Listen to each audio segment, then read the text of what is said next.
to solidify your foundations upon Salafiyah. From day one, begin your journey with the well-known books of Aqidah and Manhaj. Start reading and studying and sitting in the circles of knowledge. And I've just put together, just from what the scholars have said, the likes of Sheikh Ibn Baz and Sheikh Ibn Uthaymeen and Sheikh Rabi' and others, the books that you should begin with. Thalathatul Usul,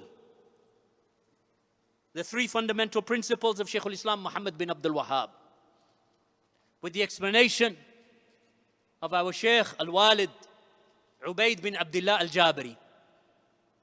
An excellent sharh of the book, or of Shaykh al-Fawzan, or of Al-Allama Ibn Uthaymeen. All of these explanations are available. But in the English language, Shaykh Ubaid's is available, and Shaykh Ibn Uthaymeen. Alongside this, so you don't just restrict yourself to that. Alongside this, study Sharh al-Sunnah of Al-Barbahari, rahimahullah. Because that will show you the manhaj of Firqatun Najiyah, the methodology that the saved sect proceed upon in terms of following the Sunnah, the Hadith, keeping away from bid'ah, and recognizing the deviants and the people of deviation so that you are saved from their misguidance. Explanation of Sharh al-Sunnah of Imam al-Barbahari, of Shaykh al-Fawzan, or even Shaykh Rabi'. That you get the explanation of Shaykh al-Fawzan and that you study. That's available in English now. Secondly, once you finish these, then move to Kitab al-Tawheed, Shaykh al-Islam Muhammad bin Abdul Wahid. Explanation of Shaykh Ahmed al-Najmi, or Shaykh al-Fawzan, or Shaykh Ibn Uthaymeen. Then they're available in Arabic, of course, and in English. That you study them, you sit with a student of knowledge. If you can get to a scholar, even better. If you can get to one of the big scholars, one of the great scholars, get to them. But if you live in England, let's face it, there's over maybe 2,000 to 3,000 people at the conference. You're not all going to get to the dars of Shaykh al-Fawzan, right? Or the durus of some of the mashayikh of Medina. So in your cities, if there's someone teaching Usul al-Thalatha, Sharh al-Sunnah, Usul al-Sunnah, then get to those durus and sit in them. Take your notepads and pens and study. Kitab al-Tawheed, sit in the dars. Take the book of Shaykh Ahmed al-Najmi or Shaykh al-Fawzan.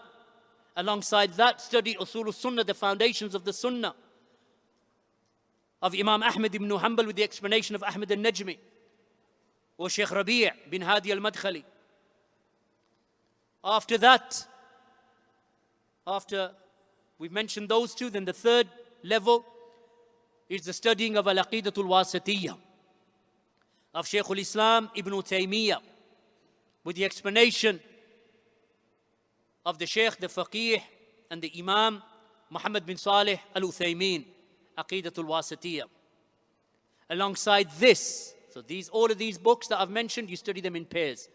And if you have a student of knowledge or a scholar, ideally you can teach them to you. Or if you can get to their recorded lectures, then go through them on a daily basis so that you systematically study them. So this third level is Aqidatul Wasatiyah, explanation of Ibn Uthaymeen. Alongside this, to strengthen your manhaj regarding the call of the prophets, is to study Manhaj al-Anbiya fi ad-da'wati ila Allah of Shaykh Rabi' bin Hadi al-Madkhali with the introduction of Shaykh al-Fawzan, hafidhahumullah. So these are just the beginnings as you begin.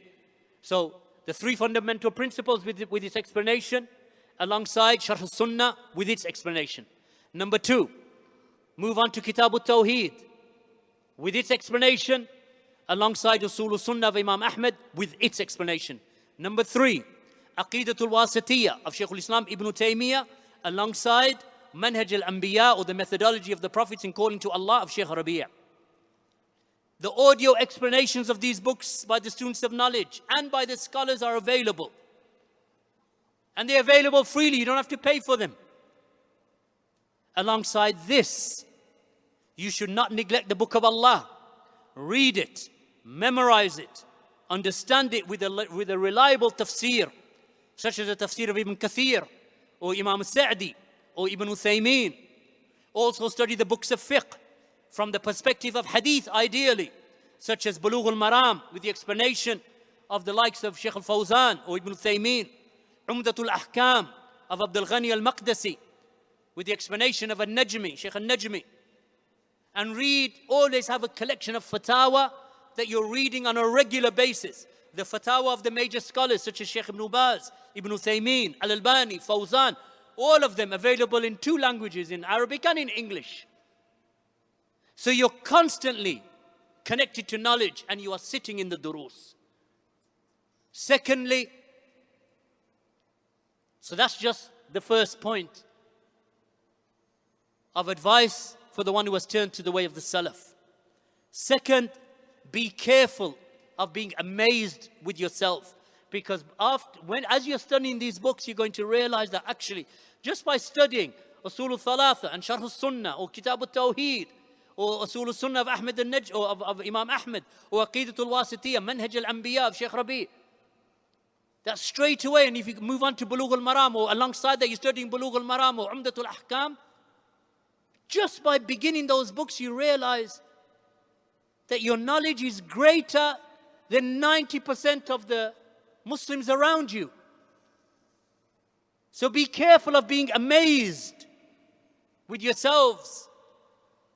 And don't put yourselves forward and don't boast. Because this knowledge is from Allah subhanahu wa ta'ala. It is Allah who has given you tawfiq and guided you to understanding the aqidah, the methodology, the ahkam of the sharia, how to worship Allah, to distinguish between sunnah and bid'ah, to distinguish between the manhaj al-salafi and manhaj bid'i. It is Allah who has guided you to this. So don't be amazed with yourself. At the beginning of your journey, focus on yourself and your family in learning and acting. Then after you have sat with the scholars or with the students of knowledge, and your steadfastness and adherence is attested to by those you have studied under, then you can branch out, moving hastily into the field of da'wah. And putting yourself forward is not from the manners of the student of knowledge. So a person, he begins to say, I want my own dars. He sat in 5 durus, and now he wants to make his own video and upload it onto YouTube. This is not the way of the student of knowledge. Humble yourself, restrain yourself, go to your teachers, go to the scholars, go to the student of knowledge whom you are sitting with, seek advice from him. You know, yesterday I was telling the brothers, we were standing just next to me on my left hand side here, and the brothers were asking me about studying. I said, listen, if you can get into the Islamic University of Medina, apply and try to get in. Be sincere, be truthful. You know, humble yourself, show humility, ask Allah to guide you, get into the Islamic University of Medina, or in Riyadh, Jamiatul Imam. Or even if you can just get a job, go out there and sit in the durus of the scholars of Medina and Riyadh. If you are not able to do that, then you have durus here. I said, look at this conference. I just gave the example of the conference. I said, you have Abu Hakim, Abu Idris, Abu Iyad, Abu Mu'ad, Abdul Ilah al-Ahmami, Awais al-Tawil. So you have 6, let's call it 7. Each of them approximately between 20 and 30 years in Da'wah to Salafiyah. That's nearly 250 years between them in the Da'wah. If you add them up, because each of them has their own experience, each of them have their own journey, each of them studied, each of them went through the Da'wah, each of them have studied with different mashayikh, each of them have their own level of experience. Between them, nearly 250 years of experience in Da'wah to Salafiyah, or let's say even if you call it 210 years. That's what you have. Each of them teaches. In Birmingham alone, Monday, Tuesday, Wednesday, Thursday, Friday, each day there is a dars. Monday, Tafsir ibn Kathir. Tuesday, Aqidatul Wasitiyah. Wednesday, Umdatul Ahkam. Thursday is what? Usul al-Sunnah. I should know, it's my dars. All right. Thursday, I forgot, subhanAllah. Thursday, Usul Sunnah. Friday, Sunan Ibn Majah. Saturday, inshallah, when they re-begin, Bulugh al-Maram. Sunday, lessons for the sisters. 7 days a week, they are durus. Then you have brothers who sit over there at the back and they teach Arabic. Then there are those who teach Quran. He says, Ya akhi, but I need a certificate. What do you want a certificate for? Alhamdulillah, if you get into the Islamic University of Medina, you'll get a certificate. But you're not going to the Islamic University of Medina for the certificate. What are you going for? For ilm. So you can act. So you can seek nearness to Allah. Your goal is not the shahada, is not the certificate. Your goal is Allah. I want knowledge to come closer to Allah. So how hard is it if you want daily classes and you live locally, or even if you live in London? Move to Birmingham.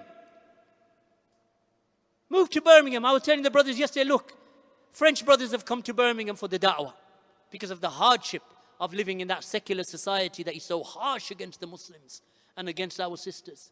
So they moved to Birmingham from Paris, from Marseille, from different parts of Spain, of France. And then brothers and sisters from Spain and from Holland and from Germany and from Sweden and from Denmark and from Norway. Coming to Birmingham for what? Because they want to be around Salafis. And when Allah makes it easy for them, they will go to a Muslim country. You're living in, London. Day in and day out, the same rigmarole. Inshallah, I want to become a student of knowledge. Inshallah, you've been singing that tune for 10 years and you haven't moved. And you haven't advanced. What job is there that you have in London that you can't do in Birmingham? There's no jobs here, there's no employment here. I know we're north, but it's not that depressing. Bring your families. We have a community here. It's not the only one. There are other Marakis in the UK. But if your thing is that I want knowledge, I want durus every single day because I want to become a serious student of knowledge. Tafsir, Ibn Kathir, Aqidatul Wasitiyah, Umdatul Ahkam, Usul Sunnah, Sunan Ibn Majah, Bulugh al-Maram, classes for your women folk, Tahfidh al-Quran for your children, Madrasa for the primary children, Madrasa for the secondary children, Quran for the adults. And when the other masjid reopens, inshallah, Masjid Sunnah Nabawiyah, then the work will be doubled. So you have access to ilm. And inshallah, when things become easier and the travel situation becomes easier, then maybe you can go and study again. We have our mashayikh in the Kingdom of Saudi Arabia, still widespread, that you can find and sit with them. But whilst you are here, what are you going to do? Twiddle your thumbs and just, basically, I'm just going to wait. I've seen people waiting for 15, 20 years and their knowledge has not increased. And they haven't cultivated their children. But the point I'm making here is, after you have sat with the scholars, don't be hasty. Don't put yourself forward. Don't boast with your knowledge. Don't think that you are better than others. Al-Bayhaqi recorded in his Madkhal, إلى Sunan al-Kubra, that Abu Asim said that a youth from the people of knowledge was present in the gathering of Sufyan al-Thawri, rahimahullah, who died in the year 161. So that youth who was sitting in that gathering, he put himself forward at the head of the gathering and started talking and boasting with his knowledge in front of those who were older than him. So Sufyan, rahimahullah, he became angry. And he said the Salaf were not like this. None of them would claim leadership for himself. And he would not sit in the forefront of the gathering up until he had sought knowledge for 30 years. And you display ignorance in front of one who is older than you? Get up from me and don't come near my gathering. This is how the Salaf were with people. The fact is not, or the issue is not the fact that people have information or they have memorized or they have some knowledge, but you are sitting in the company of those who have strived for 30 years, defended the da'wah for 30 years with the ulama, 40, 50, 60, 70 years in the case of the likes of Sheikh Rabi' and Sheikh Al-Fawzan and Sheikh Al-Luhaydan. over half a century in the da'wah. Others of them a quarter of a century in the da'wah or more. And you've sat for 3 years or 2 years. You have not faced any opposition. You have not been refuted. You have not been blamed. You have not been ostracized. You have not been warned against. And you sit in a gathering of your elders and you put your chest forward. I know this and I learned that and I studied this and when I was there. That's why Sufyan al-Thawri became upset. Not the fact that this man has knowledge. Knowledge is not the problem. What's the problem? The problem is self-amazement. It's ta'ajjub. Boasting. Sitting in the forefront of the gathering trying to flex his muscles. Trying to show what he has. What did Sufyan say? He said that this is the Salaf of the Ummah were not like this. They weren't like this. And they would not get up and one of them would not claim leadership. And he would not sit and give knowledge or sit in the forefront up until he had sought knowledge for 30 years. A man has sought knowledge for 5 minutes and he wants to go on YouTube. And you see them on Twitter. Fear Allah, this is a fitna. This social media is a fitna. It's a fitna, Allahul Musta'an. That a person feels important because he has 45 followers or 1,000 followers or 20,000 followers on Twitter. And he thinks that he is something important.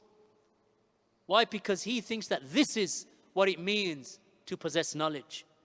Sufyan al-Thawri said, if you see a youth speaking in the presence of the mashayikh, even if he has acquired a portion of knowledge, then lose hope in his goodness. For verily he has no shame. So pay attention to this as you are seeking knowledge. There are people, if we're sitting in the presence of Sheikh Rabi, not saying a word, wala kalima. If I have a question, your question better be a good question.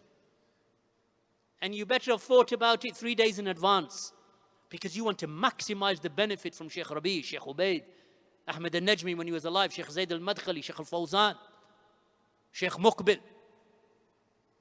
You don't sit there and start talking as if, imagine doing that in front of Sheikh Rabi'. Wallah, even when Abu Talha rahimahullah used to be sitting, a lot of the brothers would sit around him. We're younger than him. Because he's our elder. Preceded us in the da'wah. This is how we're taught to respect our elders. Barakallahu feekum.